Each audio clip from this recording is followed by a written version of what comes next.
Hello guys, welcome to my new blog. দেখো, সব কাজ সেরে রান্নাঘরে চলে এসেছি দুপুরে রান্না করতে। আজকে কী রান্না করবো বলো তো? দেখো, তোমাদের দেখাই। দাদাভাই চিংড়ি মাছ নিয়ে এসছে, ছাড়িয়ে লবণ হলুদ মাখিয়ে রেখেছি, আর একটু চিকেন নিয়ে এসছে। চিংড়ি মাছটা হবে হচ্ছে ভেন্ডি দিয়ে। দেখো, ভেন্ডি কেটে রেখেছি, ভেন্ডি, লঙ্কা, রসুন থেতো করে রেখেছি। আর এটা রাঁধুনি। কড়াইতে তেল বসিয়ে দিয়েছি চিংড়ি মাছ ভাজার জন্য। আর এদিকে মাংসের মশলাও রেডি। আমাদের দুজনের তো অল্প মশলা হলেই হয়ে যায়। এ দেখো, শিলে বাটবো মশলা আমাদের। দেখো, তেল গরম হয়ে গেছে, চিংড়ি মাছগুলো ছেড়ে দিই। তোমরা বাড়িতে করে দেখো এইভাবে করে নিন। যে অনেকেই খায়, এটা হচ্ছে বাঙালদের রান্না। যারা বাংলাদেশি থাকে তারা এই রান্নাটা খুব ভালো পারে। আমিও সেরকম একজনের কাছ থেকে শিখেছি। রাঁধুনি রসুন ফোড়ন দিয়ে তারপরে ভেন্ডিটা দিয়ে একটু কষিয়ে লবণ হলুদ লঙ্কা দিয়ে তারপর যা চিংড়ি মাছটা আবার ঢেলে দিয়ে তারপর ভালো করে কষিয়ে হালকা সামান্য জল দিতে হয়। এতে বেশি জল দেওয়া লাগে না, কারণ ভেন্ডি তো বলতে বেশিক্ষণ সময় লাগে না। এরকম শিলে আমার মশলাও বাটা শুরু হয়ে গেল। মনে হচ্ছে আমাদের মিক্সচার মেশিন আছে, কিন্তু মিক্সচারে কেন করি না বলো দিনে, অনেকটা কারেন্ট করে তো। এমনিতেই কুলার চলছে, দুঘরে ফ্যান, লাইট, টিভি সবসময় চলে। ওর জন্য যতটা পারি হাতে সেভ করার জন্য। আর তাছাড়া হাতে মশলা করে রান্না করলে সে তরকারির টেস্টটাই আলাদা হয়। ওর জন্য হাতে সময় থাকলে শিলে বেটেই আরও রান্না করা হয়। তোমরা কোনো দিন বাড়িতে করে দেখো ভেন্ডি দিয়ে চিংড়ি মাছ দিয়ে তরকারি, তোমাদেরও ভালো লাগবে। রান্না করে বলো যে ভালো লাগলো কি না। অনেকে হয়তো জানে, অনেকে জানে না। আমার মাই জানে না এইভাবে রান্না করতে, কিন্তু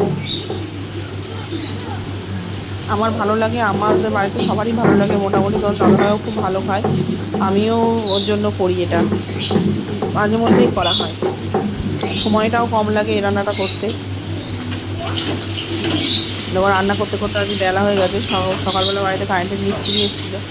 তারপরে তাদেরকে দেখতে দেখতে চা জলখাবার দিতে, তারপরে আবার মামাকে খাইয়ে স্নান করিয়ে খাইয়ে রান্না করতে করতে রান্না বসতে বসতে 1টা বেজে গেল। না, অসুবিধা হয়নি, কারেন্টে ভাত বসিয়ে দিয়েছিলাম। কারণ আমাদের গ্যাস ভরা হয়নি এ মাসে। একটা সিলিন্ডার ফাঁকা রয়েছে, আর একটা সিলিন্ডার চলছে, তাও 1 মাস প্রায় হয়ে গেল। ওর জন্য কারেন্টে রান্না করছি। কারেন্টে ভাতটা বসিয়ে দিচ্ছি, কারণ তাতে যদি একটু সেভ হয়। ভাত তো অনেক টাইম লাগে, তো যদি একটু সেভ হয় ওর জন্যই ভাতটা হতে সব কিছু বুঝে শুনে চলতে হবে। কিছু করার নেই। আমাদের ইনভেস্টটা এত হাতটানি যাচ্ছে বলার মতন না। ঘরটা চেঞ্জ করেছি তো অনেকগুলো টাকা বেরিয়ে গেছে। লাগে না, তুমি করে কোনো দিন খেয়ে দেখো। এটা এক রকমের বাঙালিদের রান্না, মানে যারা বাংলাদেশ ওদেশীয় তাদের রান্না। কিন্তু আমরা এদেশীয়। আমি মানে আমার শ্বশুরবাড়ি বাপের বাড়ি দুজনেই এদেশীয়, দুই বাড়িতেই এদেশীয়। কিন্তু এটা একটা বাঙাল ঠাকুমার কাছ থেকে আমার রান্না শেষ নিয়ে আজকে বেছে নেই। কিন্তু যেটা শিখেছি তার আমি কোনোদিন অস্বীকার কেন করবো। তার দেশে রান্নাটা কিছু কিছু রান্না আমার খুব ভালো লাগে। ওই জন্য আমি সুযোগ পেলে সেটা রান্না করে খাই। জানি অনেকে জানে, অনেকে জানে না। এমনকি আমার মাও নিজেই জানে না কী করে এটা রান্না করতে হয়।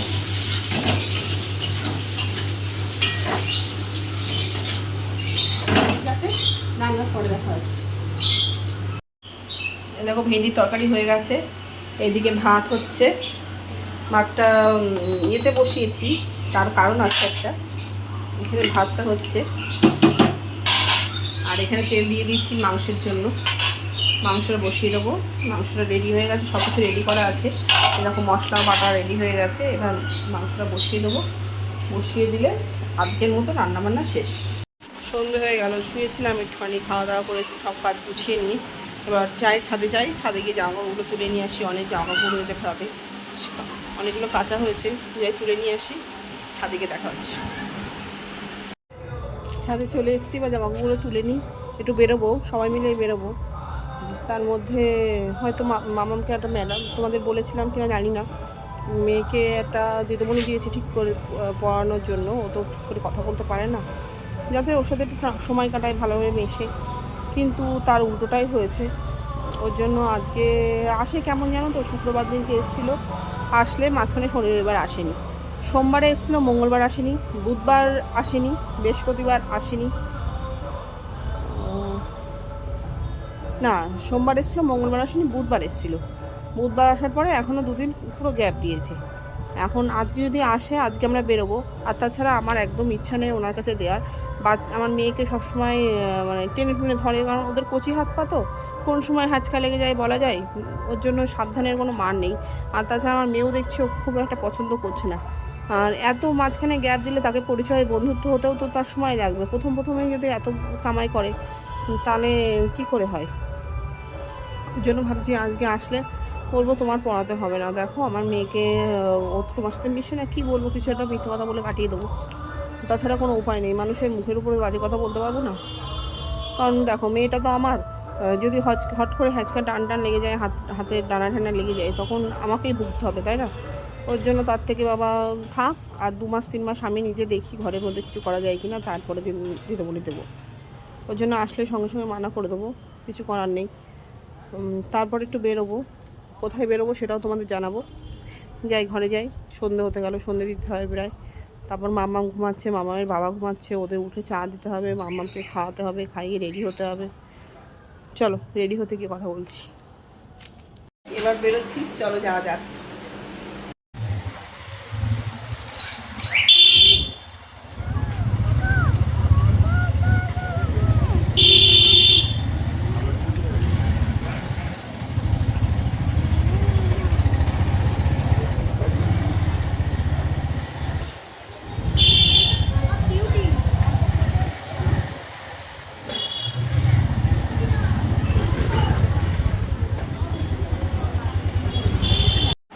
বেরিয়েছিলাম কিন্তু যথারীতি কাজটা হয়নি, কারণ আমাদের বেরোতে দেরি হয়ে গেছিলো। কালকে সকালবেলা 10টা থেকে 11টার মধ্যে যেতে বলেছে। এখন এই সবে বাড়িতে ফিরে ফ্রেশ হয়ে বসলাম, যাবো এবার রুটি করতে। ওদের দাদাভাই রুটি খাবে, মাংস আছে, মাংস দিয়ে রুটি খেয়ে নেবে। আর মামকেও রুটি দিয়ে দুধ দিয়ে আম দিয়ে খাইয়ে দেবো। আজকে ব্লগটা একটুখানি করছি। এখন যদি ভিডিওটা ভালো লাগে তাহলে প্লিজ লাইক করো, কমেন্ট করো, শেয়ার করো অ্যান্ড সাবস্ক্রাইব করে দিও। তোমরা একটু পাশে থেকো, তাহলেই আমি একটু এগোতে পারবো। না হলে আমার দ্বারা একা দ্বারা তো কোনো মতে এগোনো সম্ভব না। তোমরা পাশে থাকলেই সব কিছু হবে। আজকের মতন এইটুকুনি, পাই।